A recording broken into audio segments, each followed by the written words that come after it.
सबसे पहले तो मैं आपको ये बता देता हूं कि इस वीडियो में मैं क्या क्या सिखाने वाला हूं आपको। पहले तो मैं आपको सिखाऊंगा वन ऑफ और सम ऑफ क्या होता है, फिर मैं आपको सिखाऊंगा नीदर ऑफ और नीदर नॉर क्या होता है, फिर मैं आपको सिखाऊंगा ईच ऑफ और ईच में क्या डिफरेंस होता है। और यकीन मानिए इनके रूल्स सीखने के बाद आप सरप्राइज हो जाएंगे और आप बोलेंगे कि हमें मासावो ने टेंस के अलावा ये क्यों नहीं सिखाया, क्योंकि यही एग्जाम में आता है और इसी चीज में हम स्पोकन इंग्लिश में भी गलतियां करते हैं। तो मैंने हाल ही में एक सीरीज शुरू करी है जिसका ये 9th पार्ट है और मैंने लिया है डिसीजन कि मैं आपको कॉम्पिटिटिव एग्जाम की स्पोकन इंग्लिश की सारी ग्रामर की वीडियोस इस छोटी सी कम से कम टाइम में आपको सिखाने की कोशिश करूंगा। तो आप सब जानते हैं लास्ट में टेस्ट पेपर भी देता हूं हर वीडियो में, तो इसमें भी टेस्ट पेपर मिलेगा। तो चलिए शुरू करते हैं इसको। आई एम श्योर आप एंजॉय करने वाले हैं। Let's begin the class. पता है मैंने इस क्लास को रिच इंग्लिश नाम क्यों दिया है? क्योंकि इस रूल को पढ़ने के बाद आपको यकीन आएगा कि यार हम कितनी सारी गलतियां करते हैं इन रूल्स में। ये दिखने में बड़े आसान है लेकिन जब हम स्पोकन इंग्लिश में बोलते हैं या फिर एरर्स में आते हैं तो ये ऐसा कंफ्यूज करते हैं ना हमें कि हम इनमें गलती 100% करते ही करते हैं। पर आज के बाद आप गलतियां नहीं करोगे अगर इस वीडियो को आपने लास्ट तक देखकर टेस्ट पेपर दिया। तो शुरू करते हैं रूल को। चलिए फिर शुरू करते हैं how to use one of and some of. तो वन ऑफ की हिंदी होती है कईयों में से एक, बहुत सारों में से एक, 10 में से एक, 50 में से एक। और सम ऑफ की हिंदी होती है कईयों में से कुछ, 50 में से 5, भैया 10 में से 5, 10 में से 4, तो कईयों में से कुछ। लेकिन बात ये भैया इनकी ग्रामर क्या कहती है, one of and some of के बाद हमेशा प्लूरल ही आ सकता है। तो मैं आपको समझाता हूं, देखना आप। वन ऑफ का मतलब होता है इनमें से, इन सब में से, जैसे यहां पर इतने लोग दिख रहे हैं ना, इन सब में से एक बंदा, वन ऑफ। तो वन तो आ रहा है इस बंदे के लिए लेकिन वो जो प्लूरल आएगा वो आएगा इनके लिए, वन ऑफ माई फ्रेंड्स, इन 5 में से, इन 10 में से एक। और सम ऑफ का मतलब होता है इनमें से ये कुछ लोग है ना, तो सम ऑफ माई फ्रेंड्स। तो इसीलिए ग्रामर क्या कहती है, वन ऑफ और सम ऑफ के बाद प्लूरल ही आता है। अब आप देखिए जरा, एरर डिटेक्ट करिए। Error, you are one of my favourite teacher, इसमें एरर क्या है? सर आपने अभी बोला वन ऑफ के बाद ना प्लूरल आता है, पर यहाँ तो टीचर सिंगुलर है तो ये तो गलत हुआ। सही क्या होगा, you are one of my favourite teachers. चलिए एरर ढूंढिए।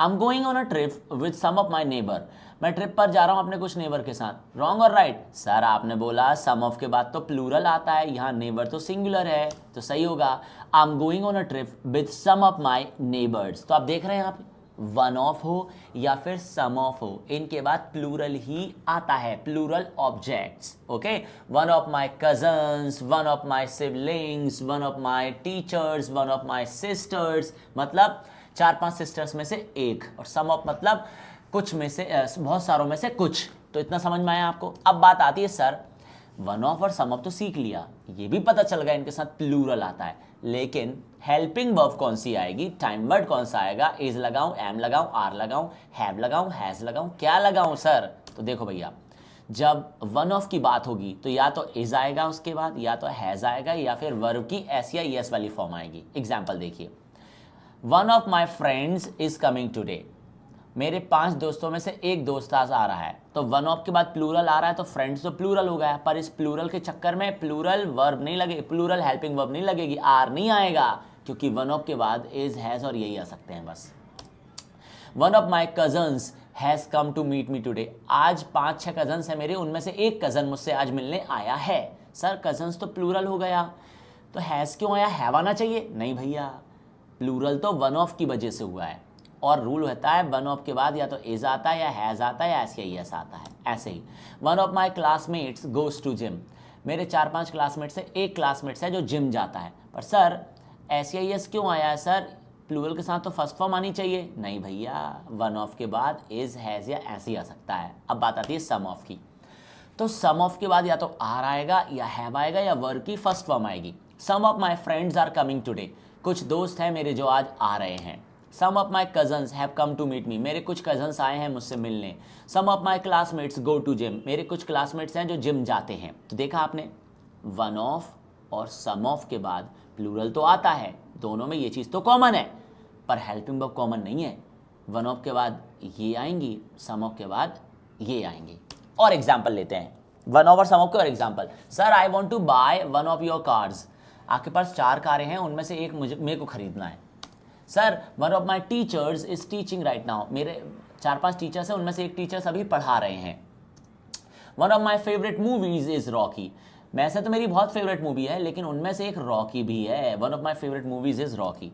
सम of the students are going on a trip tomorrow. कुछ स्टूडेंट्स हैं जो ट्रिप पर जा रहे हैं कर। Some of my friends are planning to visit Mumbai this weekend. इस वीकेंड मुंबई विजिट करने की सोच रहे हैं मेरे कुछ दोस्त।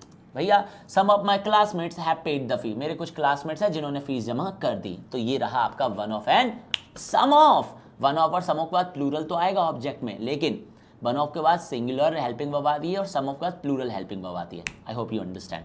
अब आगे बढ़ते हैं। अब बात आ जाती है sir how to use neither of versus neither nor. इन दोनों में बहुत फर्क है। तो पहले तो एक चीज समझ लो, नीदर अपने आप में एक नेगेटिव वर्ड है।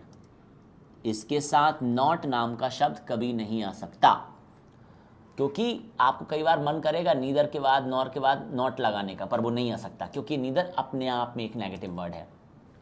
दूसरा रूल, नीदर 2 से ज़्यादा डूअर्स के लिए यूज़ नहीं होता है। 4, 5, 6 के लिए यूज़ नहीं होगा, ये 2 के लिए ही होता है। नीदर ऑफ यू, तुम दोनों में से कोई नहीं। नीदर ऑफ अस, हम दोनों में से कोई नहीं। नीदर ऑफ देम, उन दोनों में से कोई नहीं। इशारा देखना, नीदर ऑफ यू, तुम दोनों में से कोई नहीं। नीदर ऑफ अस, हम दोनों में से कोई नहीं। नीदर ऑफ देम, उन दोनों में से कोई नहीं। तो इस नहीं के चक्कर में ना, इस नहीं के चक्कर में कई बार लोग ना नॉट लगा देते हैं, क्योंकि इन्हें लगता है नहीं माने नॉट होता है ना। ऐसा नहीं है। नीदर के बाद गलती से नॉट मत ले आना। Is that clear? Very good. बात आती है कि हेल्पिंग वर्ब कौन सी आएगी नीदर ऑफ के बाद। देख लो आप, तो या तो नीदर ऑफ के बाद इज आएगा, या तो नीदर ऑफ के बाद हैज़ आएगा, या तो नीदर ऑफ के बाद वर्ब की एस या यस फॉर्म वाली आएगी, वही जो वन ऑफ के साथ आती है। Neither of you is improving. आप दोनों में से कोई इंप्रूव नहीं हो रहा है। अब आप बोलेंगे सर यू के साथ इज कैसे आ गया? भैया ये यू की वजह से नहीं आ रहा है, ये आ रहा है नीदर ऑफ की वजह से, क्योंकि नीदर ऑफ के बाद इज ही आ सकता है। Don't use are. Neither of us has paid the fee. हम दोनों में से किसी ने फीस नहीं दी है अभी तक। सर हैव आना चाहिए ना, हैज क्यों आ रहा है? क्योंकि नीदर ऑफ के बाद हैज ही आ सकता है। Don't use have. Neither of them goes to gym. उन दोनों में से कोई जिम नहीं जाता। सर गोज क्यों आ रहा है? गो आना चाहिए ना। नहीं भैया, नीदर ऑफ के बाद ऐसे ये वाली फॉर्म ही आ सकती है। तो आपको समझ में आ रहा है, नीदर ऑफ के बाद इज, हैज और वर्ब की ऐसे ये वाली फॉर्म आती है। तो भैया neither of you is improving, आप दोनों में से कोई इंप्रूव नहीं हो रहा है। Neither of us has paid the fee, हम दोनों में से किसी ने फीस जमा नहीं करी है। Neither of them goes to gym, उन दोनों में से कोई जिम नहीं जाता। और एग्जाम्पल देखिए, तो भैया नीदर हेल्पिंग वर्ब कौन सी आएगी? नीदर नॉर आ गया था। हाँ, तो आई होप आपको इतना समझ में आ गया होगा। और एग्जाम्पल लेते हैं। तुम दोनों में से कोई नहीं जानता मुझे। Neither of you knows me, ना कि नो मी। तुम दोनों में से किसी ने मेरी मदद नहीं करी आज। Neither of you has helped me today, है ना। तुम दोनों में से कोई भी नहीं आ रहा है। Neither of you is coming. समझ में आ रही बात? तो नीदर ऑफ के बाद इज, हैज और ऐसे यस वाली फॉर्म आती है। अब सीखते हैं नीदर नॉर, ये अलग चीज़ है। तो देखो भैया, नीदर नॉर में आपने देखा कि इज और हैज़ और ऐसे यस की वाली फॉर्म आती है, पर नीदर नॉर के साथ ऐसा केस नहीं है भैया।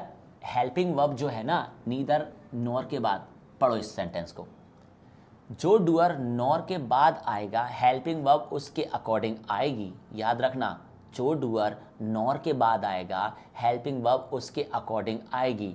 Are you getting this? बढ़िया। जो डूअर नॉर के बाद आएगा हेल्पिंग वर्ब उसके अनुसार आएगी, ना कि किसके अनुसार? नीदर के अनुसार। तो देखो भैया, neither he nor I am improving, ना ही वो इम्प्रूव हो रहा है ना ही मैं इम्प्रूव हो रहा हूँ। तो नॉर के बाद आई आया तो आई के अनुसार टाइम बढ़ा गया। Neither you nor they are improving, ना तो तुम इम्प्रूव हो रहे हो ना वो सब इम्प्रूव हो रहे हैं। तो नीदर के बाद, नॉर के बाद दे आया तो दे के अनुसार टाइम बढ़ा गया। Neither she nor he is improving, ना तो तुम इम्प्रूव हो रही हो ना वो इम्प्रूव हो रहा है। तो नॉर के बाद ही आया तो ही के अनुसार हेल्पिंग वर्ब आ गई। तो देखा आपने, नीदर नॉर अलग चीज है। यहाँ पर हेल्पिंग वर्ब वो होगी जो नॉर के बाद आएगा, डूअर उसके अकॉर्डिंग। ऐसे ही neither he nor I have paid the fee, ना तो उसने फीस जमा करी ना मैंने फीस जमा करी। Neither you nor they have paid the fee, ना तो तुमने फीस जमा करी है ना उन्होंने फीस जमा करी है। Neither she nor he has paid the fee, ना तो इसने फीस जमा करी है ना उसने फीस जमा करी है। तो देखा, नॉर के बाद जो डूअर आ रहा है उसके अकॉर्डिंग टाइम बढ़ा रहा है। फिर आती है बात हैबिट रूल की। Neither he nor I go to gym, ना तो वो जिम जाता है ना मैं जाता हूँ। Neither she nor he goes to gym, ना तो ये जिम जाती है ना वो जिम जाता है। सर ऊपर गो क्यों आया, नीचे गोस क्यों आया? बेटा क्योंकि ऊपर नॉर के बाद आया आ रहा था, नीचे नॉर के बाद ही आ रहा है, और ही के साथ एस वाली फॉर्म आती है, इसलिए आ रहा है। तो देख रहे हैं आप, नीदर नॉर अलग चीज है, नीदर ऑफ अलग चीज है। अब बात आती है ईच ऑफ वर्सेस ईच की, ये भी अलग चीज है। तो पहले तो हिंदी जान लेते हैं। ईच ऑफ का मतलब होता है इनमें से हर एक, और ईच का मतलब होता है हर एक। हिंदी अच्छे से देखना क्योंकि आगे टेस्ट भी दूंगा। ईच ऑफ का मतलब इनमें से हर एक, और ईच मतलब सिर्फ हर एक। तो भैया इनमें से हर एक लड़की है ना, और हर एक लड़की, इनमें से हर एक स्टूडेंट, या फिर हर एक स्टूडेंट, इनमें से हर एक लड़का, या फिर हर एक लड़का, इनमें से हर एक औरत, या फिर हर एक औरत। समझ में आ रही बात? ईच ऑफ का यूज होता है जब ग्रुप के बारे में बात हो, इस ग्रुप में से हर एक, और ईच का यूज होता है जब सिंपल एक ही जेंडर की बात हो। I hope you are getting this. अब बात आती है सर ईच ऑफ को कैसे यूज करें, तो पढ़ो। ईच ऑफ के बाद हमेशा प्लूरल डूअर्स आएगा, लेकिन ईच ऑफ के बाद सिंगुलर हेल्पिंग वर्ब आएगी, जैसे कि इज, हैज या एस या एस। एग्जाम्पल देखिए, each of the students is improving, इनमें से हर एक स्टूडेंट इम्प्रूव हो रहा है। ईच ऑफ के बाद प्लूरल आया लेकिन हेल्पिंग वर्ब सिंगुलर आई। Each of the students has paid the fee, each of के बाद प्लूरल तो आया लेकिन हेल्पिंग वर्ब सिंगुलर आई। Each of the students goes to gym, each of के बाद हेल्पिंग जो डूअर है वो तो प्लूरल आया लेकिन हेल्पिंग वर्ब ऐसे यस वाली आई। तो देख रहे हैं आप, ईच ऑफ मतलब इनमें से हर एक, लेकिन ईच ऑफ के बाद प्लूरल सब्जेक्ट आएगा, हेल्पिंग वर्ब सिंगुलर आएगी। तो भैया इनमें से हर एक लड़की, ईच ऑफ द गर्ल्स, इनमें से हर एक लड़का, ईच ऑफ द बॉयज़, इनमें से हर एक औरत, ईच ऑफ द विमेन, ना कि वुमन। देखा आपने? अब बात आती है ईच की, ईच मतलब हर एक। भैया ईच के बाद सिंगुलर ही डूअर आएगा और सिंगुलर ही हेल्पिंग वर्ब आएगी, जैसे कि each girl is improving, each boy has paid the fee, each person goes to gym. तो आपने डिफरेंस समझ में आया आपको? ईच ऑफ के बाद प्लूरल डूअर आएगा लेकिन हेल्पिंग वर्ब सिंगुलर आएगी, और ईच के बाद सिंगुलरी डूअर आएगा, सिंगुलरी हेल्पिंग वर्ब आएगी। So ladies and gentleman, each woman loves me, मुझे हर एक औरत प्यार करती है। ईच वुमन इज गुड, हर एक औरत अच्छी होती है। ईच वुमन हैज़ कम, हर एक औरत आ गई। ये थे example. So ladies and gentleman, आज मैंने आपको 3 रूल सिखाए हैं। इन रूल्स को केवल वही इंसान सीख सकता है जिसका बेसिक पहले से अच्छा हो। तो क्योंकि ये अलग तरीका है, आपको पता होना चाहिए ये रूल बहुत खतरनाक होते हैं। अगर इनमें क्लैरिटी नहीं आई तो एग्ज़ाम में नंबर नहीं आएंगे, और इस अच्छी बात यह है कि ये एग्ज़ाम में आते हैं और आपने सीख लिए हैं। तो वन ऑफ मतलब बहुत सारों में से एक, सम ऑफ मतलब बहुत सारों में से कुछ, नीदर ऑफ मतलब तुम दोनों में से कोई नहीं, हम दोनों में से कोई नहीं, उन दोनों में से कोई नहीं, और नीदर नॉर मतलब ना तुम न मैं, न वो न ये, न वो न मैं, ऐसे करके। ईच ऑफ मतलब इनमें से हर एक, और ईच मतलब हर एक। अब ये रहा आपके सामने टेस्ट पेपर, 12 मार्क्स का टेस्ट पेपर है। मैं चाहता हूँ इसकी हिंदी टू इंग्लिश करके मुझे व्हाट्सएप पे भेजें, देखते हैं कितने लोग से ये बनता है। मिलते हैं नेक्स्ट पार्ट में, तब तक के लिए थैंक यू सो मच। ये अगर वीडियो समझ में नहीं आई तो दोबारा जाके देखो, बार बार देखोगे तो अच्छे से समझ में आएगा, लेकिन ये टेस्ट पेपर ज़रूर दें। मिलते हैं 10वें पार्ट में। मज़ा आया है तो इस वीडियो को शेयर ज़रूर कर देना। Thank you so much.